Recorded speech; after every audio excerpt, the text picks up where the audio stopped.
जइहा खोजना तो है के हो जई है न। अपने में बाबा का दुलारी हाई भैया का पियारी हाई हो। हे कान्हा पिया जी के हाई सोहा गौली खोजना कैसे जाई भी हो।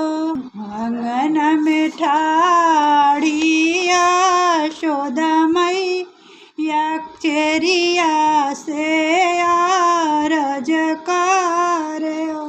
चेरिया भोरही के गईले खेलन कान्हैया अब ही नाही आवेले हो।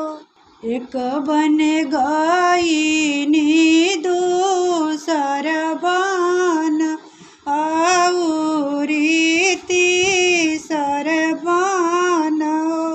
अरे ताही बन कदमवा के छाव जहाँ रे कान्हा खेले हो। ने तू बाबा को दुलारी हो भैया को पियारी हो।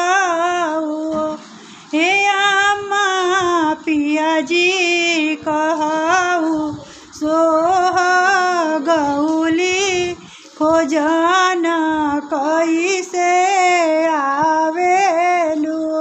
नहीं हम बाबा को पियारी रहबो भैया को दुलारी रहबो।